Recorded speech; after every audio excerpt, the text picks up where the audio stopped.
Hi, it's Dee Morris. I'm glad you're able to take a moment to view this video today. It's an important one, I feel, and let's get right into it. Dr. Jeff Gardere, known as America's Psychologist. Now, I'm about to give a bit of a preface to the video clip that you're about to watch in a few moments. I visited the website of this doctor, and I felt like it was a well put together website. What I did find was that, the website did seem to be focused more on, the celebrity or the media side of the doctor's practice. As you can see in some of the clips I have here, the way he portrays himself as America's Psychologist and all of the different interviews and shows he's been on. He also displays some of the actresses, producers, other celebrities that he has interacted with. Now, the 3 books that he highlights on his website are The Love Prescription, Practical Parenting, and Smart Parenting for African Americans. Now, I find this very interesting because the clip we're about to view, he talks about parental alienation. Now, some of the things he's about to discuss on this show, Sister Circle, I do agree with, and some of the things that he discusses, not so much that I would agree with. So I wanted to share with you. I want you to leave your opinions. Please comment, please share. Also, you can find information in the description box. I also encourage you to subscribe and share this video. Let's begin. Welcome back to Sister Circle Live. Our next guest is known as America's Psychologist. You've also seen him on shows like The Real Housewives of Atlanta and Love and Hip Hop and so much more. Please welcome Dr. Jeff Gardere. How are you? I'm great. Yes, I'm a consulting producer on a brand new documentary that's coming out. Tell us a little bit about the documentary. Well, it's called A Racing Family, and it's about this whole issue of parental alienation. What happens, the really ugly side of divorce, where the children become the collateral damage when we have issues with one another through the divorce, but the kids are the ones who truly suffer. Why did you decide to be a part of that project? Well, I've worked with so many divorcing couples or divorced couples, and I saw what happened with the children. As many of these divorcing people are, just hating one another and trying to get kids on their side, they don't realize that what they're doing is psychologically they're destroying their children. For people who need a better definition, what is parental alienation? Well, it's usually the parent who has custody of the child, who continues to have issues with the partner who's no longer in the home, really just bad-mouthing that parent as much as possible. And in some ways, it manipulates the mind of the kids. And so the kids end up internalizing a lot of this, and they end up now feeling like they don't want to be with that parent outside of the home. They come to believe a lot of that talk, that it's a bad parent. But you know what, it always seems like it's the father. But what have you seen oftentimes that it's the mother that's being alienated? Yes, and you'll see that in this documentary, that sometimes it is the mother who's alienated, because there is this whole social idea that if a mother does not have custody of the children and it's the father, well, there must be something really wrong with that mother, because it's about the maternal thing. But I can tell you personally, I have 6 children. I've raised all of my children. They grew up with me, but there's nothing wrong with the mother. It's just that she honored my desire for my being a father and always wanting to be with the children. And we did not have that parental alienation, but it almost happened because we'd say little things in front of the kids just to try to make ourselves look better. So we have to be careful, because parental alienation can happen even if you don't mean for it to happen. So that's why we say never badmouth the other parent in front of your child, because your child will come to believe it and internalize it themselves, where they'll begin to feel less than. Oh my goodness. My goodness. Dr. Jeff, what is the justice system doing for parents, both mothers and fathers, who are being erased from their children's lives? Not enough. I think with many states, all they look at is, getting the alimony to be taken care of, but they're not looking at the psychological issues that the 2 parents now have, and therefore that not only takes away from the alimony the way that it should be paid, but also the psychological damage, the collateral damage to the family. New York City does have a program where they're bringing together young boys and girls who have had children, who have not been married, but to not only be able to co-parent, but to respect one another as mother and father or partners in the relationship. Right, that's good. For the health, the mental health of their child. Right. So what can people do if they're faced with this issue? They know it's happening to them. What can they do? Well, try not to get into the blame game.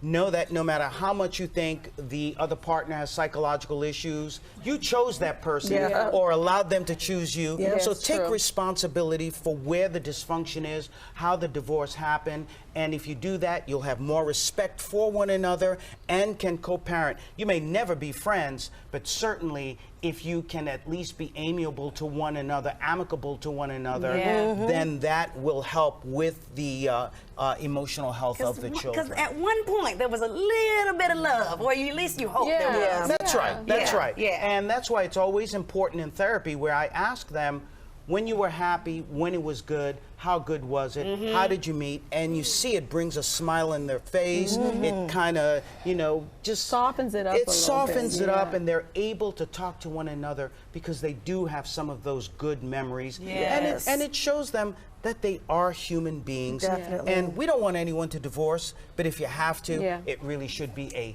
healthy divorce. Can you talk to us about the lasting effects that parent alienation has on the children, especially long term? Sure. What we see long term is a lot of children who are part of this parental alienation, they grow up, and sometimes because that has been modeled for them, they do not have healthy relationships. Their marriages end up breaking up, they divorce, and they do some of the same things. So it's really important that we understand that this is a sin that can revisit if we don't take care of it and break that cycle, Rashawn, right then and there as part of the divorce. You are fantastic, sir. Thank you so much. It is a pleasure to be with you it's all. Always good. Thank you. To find out more information on this amazing documentary, go to erasingfamily.org. Let's give it up for Dr. Jeff Gardere. Thank you, ladies. There you have it. It was a very interesting interview, needless to say. Now, I'm going to begin with a few of his ideas or his perspectives that I did agree with in the interview. The first idea regarding mothers being the alienated parent, I'm glad he brought that fact up because yes, oftentimes and generally is considered the father who is alienated and the mother who is the primary caregiver, but there are many instances and circumstances where the mother's alienated, she's a good mother, or she's actually the breadwinner in the family and has to continue supporting her ex and her children, also being bad-mouthed or alienated from her children in the relationship once it's ended.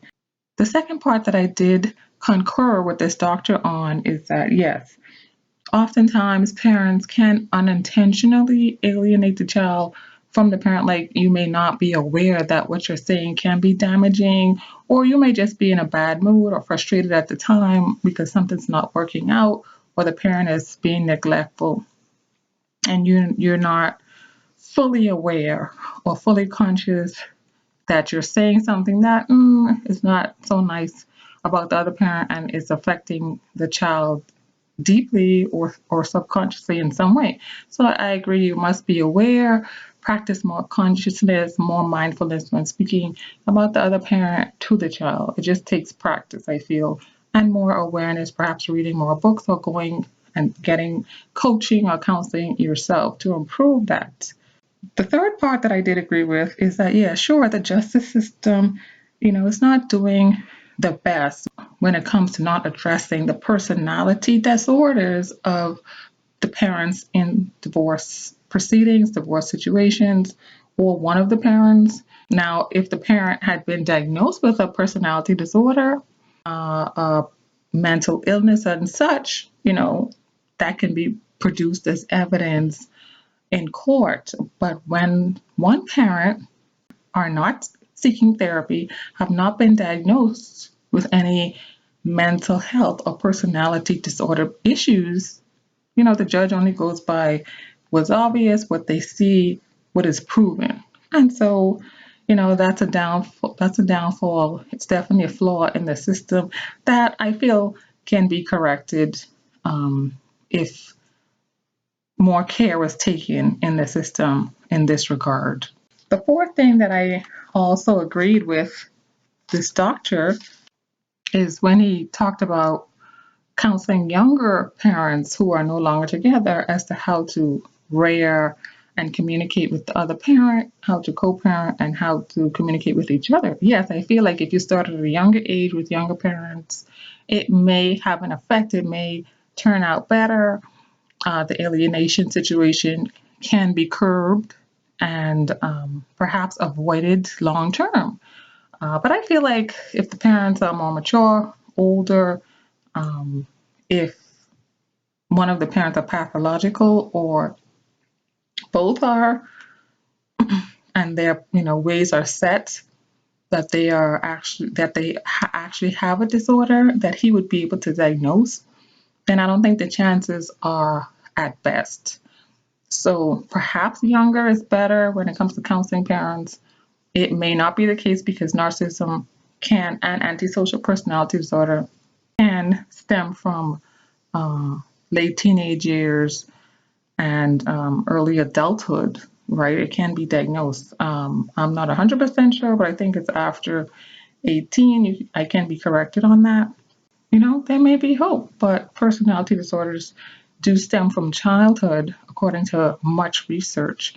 And I feel like it would be a tight rope to be walking on when it comes to that angle. Now, one of the parts that I did disagree with the doctor on is the fact that he seems to be focused on co-parenting. Now, if you're divorcing a pathological personality disorder person, even maybe perhaps a psychopath, someone with borderline personality disorder, it's highly unlikely, if not impossible, to have an amicable divorce or to co-parent amicably, with ease, with cooperation, without disdain, without smearing happening, without the pathological parent trying to ruin your reputation, spreading lies about you to perhaps mutual friends, family, and your children. The second thing that I disagreed with was the fact that the doctor mentioning when he counseled his clients or patients, he tries to help them remember the good times and the times they felt lighter and in love and how that softens the client. I feel like either he's counseling clients who are not aware that the other parent who's alienating them is disordered or has a mental illness. And so if they're feeling happy and lighter and softer toward the other parent because they remember the good old days in the beginning, it's because they're remembering the love bombing, they're remembering the infatuation period, the honeymoon period. You're asking them to recall a time when they were being tricked, when they were being manipulated, when they were being used, taken for a ride, and just having their identity basically stripped from them and having their natural selves or authentic selves just obliterated. Their self-esteem was being attacked. Their support system, whether friends, family, career, finances, were being taken advantage of and annihilated. So that's the time he was asking these clients to go back to. Many clients are unaware, uninformed, and don't know what they were dealing with and will continue to deal with because they have a child with this pathological person. I didn't really disagree with his perspective on that. And as the talk show host pointed out, yes, you perhaps had a hope of love, or you thought you were in love. You were imagining that you loved the person and the other person loved you, or, basically it was a mirage. She did somewhat correct herself on that, and I gave her 2 thumbs up for that part. Basically, there's no healthy divorce with custody personality. It can seem like it. They can pretend that that's what's happening in front of a judge, in front of a court proceeding, in front of lawyers and witnesses, etc. That's easy for them. That's what they do every day. They pretend, but it's not what's actually going on within. Because once they're not in plain sight, or the behaviors are not observable, they completely switch.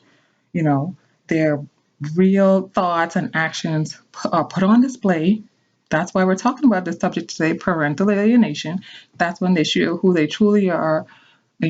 Behind closed doors, they disguise everything. They pretend to be one thing to some people, and then the people they hate and despise, who are not propping up their false image and their fake facade, that's who know the real deal. That's who see who they really are.